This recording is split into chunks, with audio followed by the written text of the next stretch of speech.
வணக்கம்.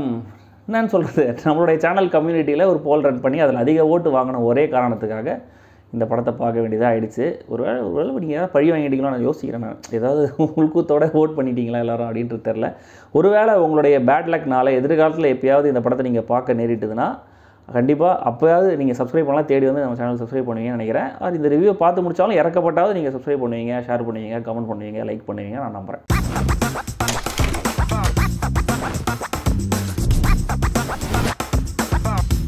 த boys 5 friends, எல்லாருமே bachelors. ஒருத்தர் ஆஸ்பைரிங் டைரக்டர், ஒருத்தர் ஐடியில் வேலை பண்ணுறாரு, ஒருத்தர் ஃபுட் டெலிவரி கையாக இருக்காருன்னு ஒவ்வொருத்தரும் ஒவ்வொரு ரகமாக இருக்காங்க.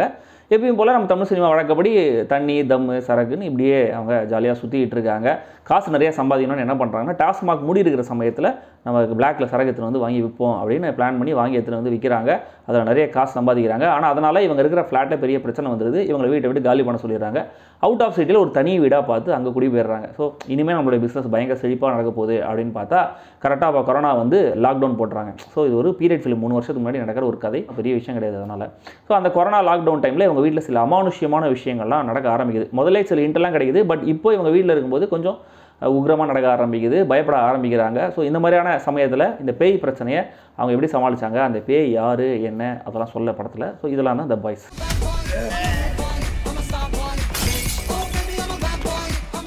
வித்தியாசமான கேரக்டர்ஸ் எல்லாம் யோசிச்சு அவங்களுக்கான இன்ட்ரோவை மட்டும் எழுதிட்டு மற்றது எல்லாத்தையும் எழுதாமல் விட்டால் ஒரு படம் எப்படி இருக்குங்கிறதுக்கு இந்த படம் ஒரு நல்ல எக்ஸாம்பிள்.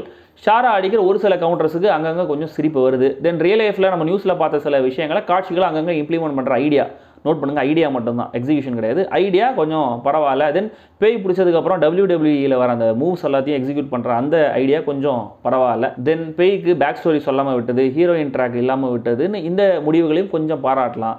ஆனால் மற்றபடி எல்லா விதங்கள்லையும் ஒரு சப்ஸ்டாண்டர்டான ப்ராடக்ட் தான் இந்த பாய்ஸ். ஹீரோ அண்ட் இயக்குனர் சந்தோஷ் பி ஜெயக்குமார் தான் நடிக்கிற மாதிரியே படத்தை டைரக்ட் பண்ணியிருக்காரு, ஆர் டைரக்ட் பண்ணுற மாதிரியே படத்தில் நடிச்சிருக்காரு.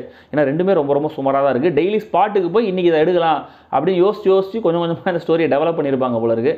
ஏன்னா ஃபர்ஸ்ட் ஹாஃப் வரைக்கும் இந்த கதை எதை நோக்கி போகுது, என்ன சொல்ல வராங்கிறதே புரியல. ரேண்டமான காட்சிகள் இஷ்டத்துக்கு வந்து போகுது. விஜய் சித்து விளாக்ஸ்லாம் வேணாம், அது நிஜமாவே காமெடியாக இருக்கும். அது மாதிரி காமெடியாக ட்ரை பண்ணி மொக்கையாக சில பேர் விளாக்ஸ்லாம் பண்ணுறாங்க இல்லையா. ஸோ அந்த மாதிரியான விளாக்ஸை பார்த்த மாதிரி தான் இருக்குது. அடல் காமெடி அப்படின்னு நினச்சி போனால் திடீர்னு பேய் வீடு ஜானருக்கு படம் ஷிஃப்ட் ஆகிடுது. அதாவது நல்லா இருந்துச்சா, லெஜண்ட் சரவணா, மிஷ்கின், ஜிவிஎம்னு சில பேரை ஸ்பூஃப் பண்ணி படத்தில் சில எலிமெண்ட்ஸ் இருக்குது.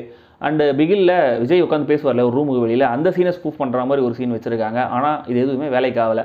தென் கொரோனா டைமில் வெளியில் வந்து போலீஸ் கிட்ட மாட்டி ஆம்புலன்ஸ் உள்ள தள்ளி ஒரு இன்சிடென்ட் நடந்துச்சு இல்லையா, அந்த இன்சிடென்ட். அதுக்கப்புறம் லாக்டவுன் சமயத்தில் கிரவுண்டில் வந்து விளையாடி ட்ரோன் துரத்தி நிறைய பேர் ஓடினாங்க இல்லையா, அந்த இன்சிடென்ட். தென் ஃபுட் டெலிவரி பண்ண ஆளே அந்த ஃபுட்டை எடுத்து சாப்பிட்டு சிசிடிவியில் மாட்டினார் இல்லையா, அந்த இன்சிடென்ட்னு நிஜ லைஃப்பில் நம்ம நியூஸில் பார்த்த விஷயங்களை எல்லாம் கதையில் இம்ப்ளிமெண்ட் பண்ணி கதையை நகர்த்த ட்ரை பண்ணியிருக்காங்க. ஆனால் அதுவும் வேலைக்காகலை.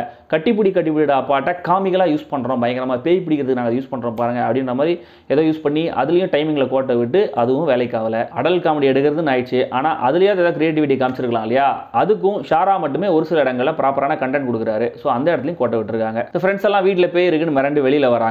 வெளியில் லாக்டவுனுக்காக போலீஸ் காவலுக்கு போட்டிருக்காங்க. அவங்க இவங்களை துரத்தி வராங்க, திரும்பி வீட்டுக்குள்ளே போகிறாங்க. வீட்டுக்குள்ளே போனவங்க பேய்க்கு பயப்படுவாங்கன்னு பார்த்தா நைட்டு நல்லா நிம்மதியாக படுத்து தூங்கிடுறாங்க. காலையிலேருந்து ஃப்ரெஷ்ஷாக பயப்படுறாங்க. இத்தனைக்கும் அந்த வீட்டில் மொட்டை மாடி ஒன்று இருக்குது, அதெல்லாம் ஏன் யூஸ் பண்ணலான்னு தெரியல. ஒவ்வொருத்தருக்கா பேய் பிடிச்சி ஒவ்வொருத்தருக்கா அடி வாங்கின்னு பயங்கர அன்இன்ட்ரெஸ்டிங்கான சீன்ஸ் போயிட்டே இருந்துச்சா. ஒரு பாயிண்டில் செகண்ட் ஹாஃபில் தர்மபிரபு மாதிரியான படங்களையே அசராமல் பார்த்தேன் நான். ஒரு 5 நிமிஷம் தூங்கிட்டேன்னா பாருங்களேன். கதையை சுவாரஸ்யமாகணும்னு திடீர்னு மொட்டராஜேந்திரனை கொண்டு வராங்க, ரெடின் கிங்ஸ்லேயே கொண்டு வராங்க. பல வருடங்களாக கெஸ்ட் ரோலில் நடிக்காத நம்ம ஆர்யா கௌரவ தளபதி இந்த படத்தில் திரும்ப ஒரு கெஸ்ட் ரோலில் வந்திருக்காரு. ஆனால் இது எதுவுமே படத்துக்கு எந்த விதத்துலையும் ஒழுங்காக கான்ட்ரிபியூட் பண்ணவே இல்லை. மொத்தத்தில் இந்த பாய்ஸ் கோலிவுட்டின் மற்றும் ஒரு பி கிரேட் ஃபிளிக். நிறைய காசு வச்சுருந்தீங்கன்னா அதெல்லாம் எப்படி செலவு பண்ணணும்னு தெரியலனா இந்த படம் ஓடுற தியேட்டருக்கு போங்க, கவுண்டருக்கு போய் வேறு ஏதாவது நல்ல படம் ஓடுதான் செக் பண்ணி அந்த படத்தை பார்த்துட்டு வந்துருங்க. ஓகே.